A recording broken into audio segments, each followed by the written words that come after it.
আবেগ ঘন ভাষা দিয়ে নারীদের পক্ষে কথা বলেন, কিন্তু সেই কথাগুলো বাস্তবায়ন করবার সময় যখন এসছে তিনি সেই পরীক্ষায় খুব জঘন্যভাবে ফেল করেছেন। এবং এটাই হচ্ছে আমাদের রাজনীতির আয়রনি, যে বড় বড় কথা বলে যারা ক্ষমতার বাস্তবে যান তারা দিন শেষে আর জনগণের পক্ষ হয়ে সেগুলো বাস্তবায়ন করতে পারেন না। তো আমি জনগণের জন্য, আমি গণমাধ্যমের মাধ্যমে আমি দেশবাসীকে শুধু তথ্য আঁকা বিষয় নিয়ে কথা বলছি। শুরুতে সেটা হচ্ছে 2017 সালে বিজ্ঞাপন দিয়ে বাংলাদেশ সরকার একটা প্রান্তিক নারী জনগোষ্ঠীকে সেবা দেওয়ার জন্য এই প্রকল্পটা হাতে নেয়। তাদের 3 ধাপে পরীক্ষা হওয়ার মধ্য দিয়ে 2018 সালে এই প্রকল্পকে চাকরিতে দেওয়া হয় এবং তখন এই প্রকল্পের মেয়াদ ছিল 5 বছর।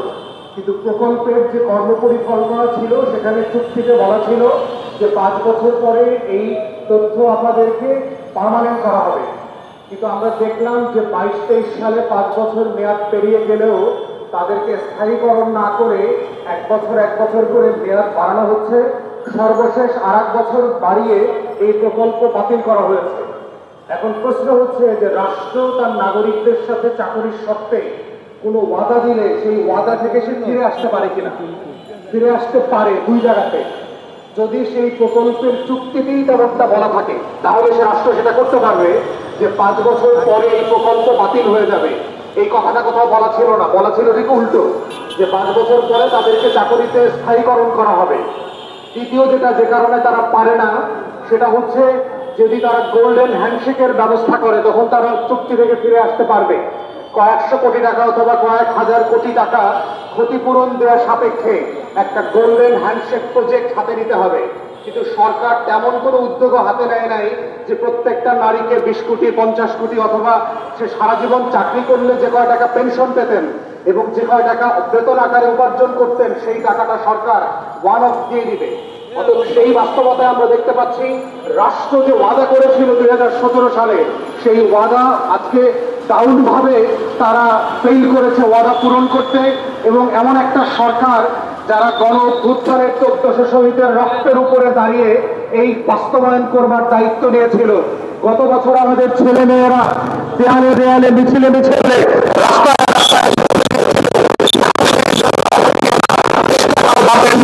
কিন্তু আমরা দেখতে পাচ্ছি অন্তর্বর্তীকালীন উপদেষ্টা এবং এই আওয়ামী দোষরপনা করা আমলাতন্ত্রের মিসলিডিং ইনফরমেশনের উপরে ভিত্তি করে তারা বারবার জনগণের সাথে চুক্তি করতে ব্যর্থ হচ্ছে, চুক্তি বাস্তবায়ন করতে ব্যর্থ হচ্ছে, চুক্তি নবায়ন করতে ব্যর্থ হচ্ছে।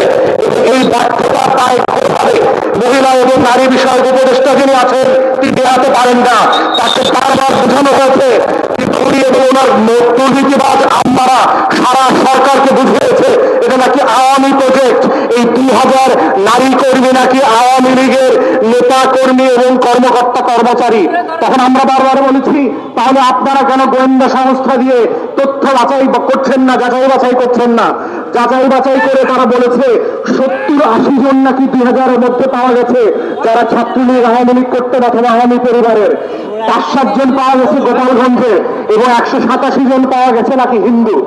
বাংলাদেশে 187 জন হিন্দু কোনো প্রকল্পে কাজ করে, এই জন্য প্রকল্পটা আওয়ামী লীগ হবে, এইটা তো রাষ্ট্রের নাগরিকত্বের সনদ হতে পারে না, এটা তো সংবিধান হতে পারে না। 7 জন মানুষ গোপালগঞ্জে বলে এই প্রকল্প আওয়ামী লীগের হয়ে গেছে 2000 নারী কর্মের মধ্যে, এইটা কোনো যৌক্তিক আলোচনা হতে পারে না। আওয়ামী আমলে 17-18 সালে একটা প্রকল্প নেওয়া হয়েছে, এই জন্য এই প্রকল্পটা আওয়ামী লীগ ছাত্রলীগের হয়ে গেছে, এইটা কোনো যৌক্তিক আলোচনা হতে পারে না। আমরা যেটা বারবার বলেছি তাহলে আওয়ামী লীগের রাতের নির্বাচন করে দিয়েছে যে সকল আমলারা, ডিসি, এসপি, সচিবরা, তারা কিভাবে কাজে থাকে এখনো? ওদেরকে কেন চাকরিচ্যুত করা হয় নাই? যদি একই চুক্তিতে করা হয় আওয়ামী আমলের প্রত্যেকটা বিসিএস কর্মকর্তাকে এখনো কেন ডিসমিস করা হয় নাই? আওয়ামী আমলে যারা একতরফা নির্বাচন করেছে, 24-এর ডান্ডি নির্বাচন করে দিয়েছে, ওদেরকে কেন চাকরিচ্যুত করা হয় নাই? এই ফার্স্ট ক্লাস আমলারা যারা দেশটাকে 16 বছর দিল্লির কাছে বেঁচে দিয়েছে, ওদেরকে কেন চাকরিচ্যুত করা হয় নাই? দ্বিতীয় শ্রেণীর 2000 নারী কর্মকর্তা কর্মচারীরা বাংলাদেশকে আইনীকরণ করেছে। এই ধরনের ভুলভাল এগুলো আমার পরিবার বুঝাইছে এইসব যুক্তি হইতে পারে না। আসল যুক্তি হচ্ছে লুটপাটের যুক্তি। ৭৫ কোটি টাকা এই প্রজেক্টে আপনারা খেয়ে ফেলছে, যেটা যদি এই প্রজেক্ট কন্টিনিউ করে অডিটের মাধ্যমে কয়েক ডজন আমলাকে জেলে যাইতে হবে। এই প্রকল্প তারা বাতিল করতে চায়। ইতিমধ্যে দুদক 2.5 থেকে 9.5 কোটি টাকার দুর্নীতির অভিযোগ তদন্ত করছে। ডিপিডি এখানকার ডিপিডি গোপালগঞ্জের, তাহলে 7 জন তথ্য কর্মচারী গোপালগঞ্জের হওয়ার কারণে প্রকল্প বাতিল করতে হয়। যেই ডিপিডি গোপালগঞ্জের হয়ে এক প্রকল্পে 6 বছর ধরে চাকরি করতেছে, তাহলে তার চাকরি যাচ্ছে না কেন? যেই মহিলারা ডিপিডিরা আওয়ামী লীগের দালালি পড়া করে কোটি কোটি টাকা লুটপাট করেছে এই প্রকল্পে, তাহলে তাদেরকে কেন ক্ষমতাচ্যুত করা হচ্ছে না, চাকরিচ্যুত করা হচ্ছে না? তাই আমরা দেখতে পাচ্ছি এইটা নতুন করে লুটপাটের যে আমলাতন্ত্রের বিরুদ্ধে আমরা বছরের পর বছর কথা বলেছি। 80 কোটি টাকার একটা প্রকল্প সরকার নাকি ব্যয়ভার বহন করতে পারছে না, কিন্তু এই প্রকল্প বাদ দিয়ে 950 কোটি টাকার নতুন প্রকল্পের টাকা কার বাপের টাকা দিয়ে আসবে? ওটাকে অন্তর্বর্তীকালীন সরকারের বাপের টাকা দিয়ে দেওয়া হবে? ওটা করের টাকা না, ওটা জনগণের টাকা না? তাহলে 950 কোটি টাকার নতুন প্রকল্প কেন নেওয়া হচ্ছে?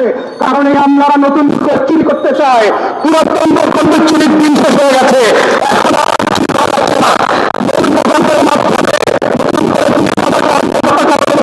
নিয়োগ বাণিজ্য হবে, আউটসোর্সিং কোম্পানিকে দিয়ে এখানে হাজার হাজার কোটি টাকা বাণিজ্যের জায়গা তৈরি হবে।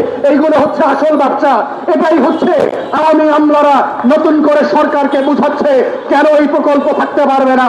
তাই আমাদের বক্তব্য খুব পরিষ্কার, এই প্রকল্পের 7 বছরের সকল দুর্নীতি লুটপাটের তদন্ত করতে হবে। দুদকের চেয়ারম্যানকে বলছি, প্রকল্পের লুটপাটের তদন্ত করেন। যারা যারা দোষী, যে এখান থেকে লুটপাট করেছে তাদেরকে আইনের আওতায় আনেন। বড় রাঘব বোয়ালদেরকে ছেড়ে দিয়ে চুনুপুটিদেরকে নামে বিচারের নাটক করবেন, সেইটা গণ অভ্যুত্থান পরবর্তী নতুন বাংলাদেশে আমরা চলতে দেব না। এইটা তথ্যাবধানের উপরে জুলুম হবে। আমরা শুরু থেকে জেনেছি তাদেরকে যে টাকায় বেতন দেওয়ার কথা ছিল, গত 7 বছর থেকে প্রতি মাসে প্রতি কর্মকর্তার 2,500 টাকা করে কম দিয়েছে। তোর বাপের টাকা দিয়ে ওদের বেতন দেওয়া হয়। এটা জনগণের ট্যাক্সের পয়সা ছিল। প্রতি মাসে 2,000 কর্মী যদি 2,500 টাকা কম বেতন পায়, আপনারা চিন্তা করে দেখেন আপনারা কি পরিমাণ লুটপাট করেছে শুধু বেতনের টাকা দিয়ে, বেতনের টাকা না দিয়ে। এবং এই প্রকল্পের অনেক কর্মকর্তা কর্মচারীদের 5,000 টাকা বিভিন্ন ভাতা, পাহাড়ি ভাতা, অঞ্চলে কাজ করার ভাতা, যাতায়াতের এবং যারা আন্দোলন করছে মাসের বেতন দেওয়া হয় নাই। এইটা দেশের মৌলিক কোন অধিকারের মধ্যে পড়ে না। আন্দোলন ভিত্তিতে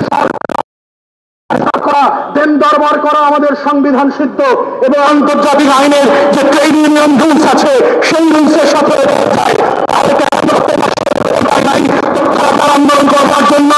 তাহলে গত 16 বছর ধরে আরো যারা যারা আন্দোলন করেছে তাদের কয়জনের বেতন কেটেছেন? রাতের ভোট করে দেওয়ার জন্য কোন কোন ডিসিএসপি চাকরি গেছে, কার কার বেতন কাটা গেছে? 24-এর দামি নির্বাচন করে দেওয়ার জন্য সামরিক বেসামরিক কোন কর্মকর্তার বেতন কাটা হয়েছে? 14তে একতরফা নির্বাচন করে দেওয়ার জন্য কার কার বেতন কেটেছেন? বেতন কাটার এই বদমাইশি পলিসি থেকে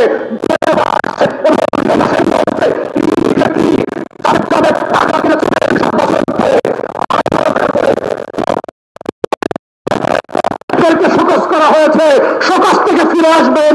যাদেরকে ন্যায্য ভাতা থেকে বঞ্চিত করেছেন গত 7 বছর ধরে তাদের ন্যায্য ভাতা ফেরায় দেবেন। যাদেরকে গত মাসের বেতন দেন নাই এই মাসের ভিতরে তাদের বেতন ভাতা পরিশোধ করে দেবেন।